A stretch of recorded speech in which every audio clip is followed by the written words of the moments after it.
Assalamualaikum warahmatullahi wabarakatuh. Kembali lagi di pembahasan pembelajaran keempat, yaitu elemen fikih. Tujuan pembelajaran kedua yaitu memahami tanda-tanda balik menurut ilmu biologi. Nah, pada video sebelumnya kita sudah membahas tentang tanda-tanda balik menurut ilmu fikih. Nah, pada video pembelajaran hari ini kita akan menjawab tujuan pembelajaran yang kedua, yaitu tanda-tanda balik menurut ilmu biologi. Nah, jadi apa saja sih tanda-tanda balik menurut biologi itu? Simak videonya ya.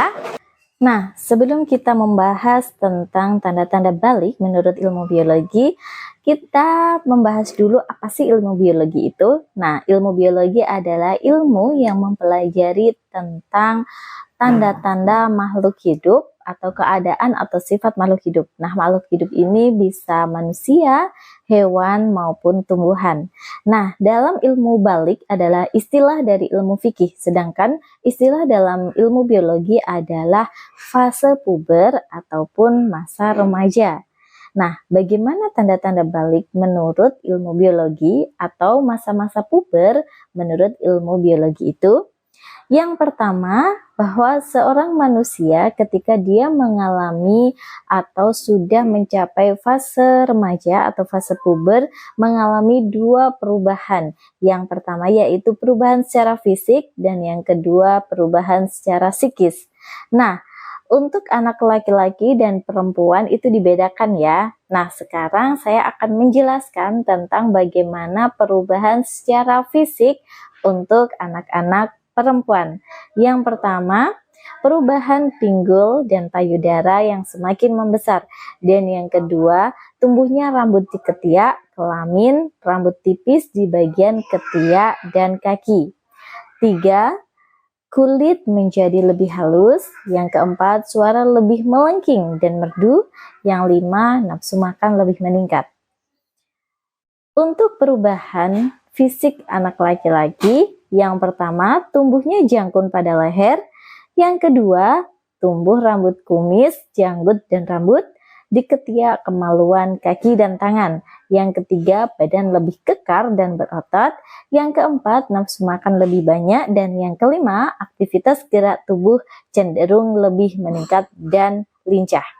Nah, itu tadi perubahan dari segi fisik ataupun struktur tubuh. Nah, sekarang bagaimana ya perubahan secara psikis atau emosional? Untuk perubahan secara psikis dari anak laki-laki, yang pertama laki-laki itu lebih cenderung cuek, tenang, dan rasional. Jika menghadapi suatu masalah, anak laki-laki cenderung diam dan menyelesaikan secara praktis.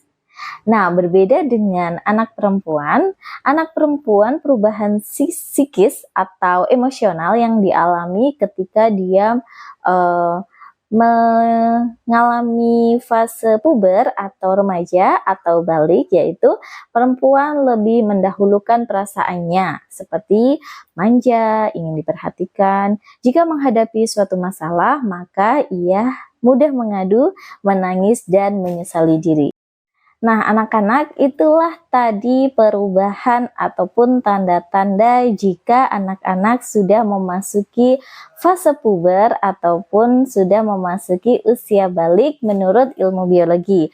Jadi, tadi bisa disimpulkan bahwa perubahan anak-anak ketika memasuki usia puber atau usia balik ada dua perubahan, yaitu perubahan secara fisik dan secara psikis.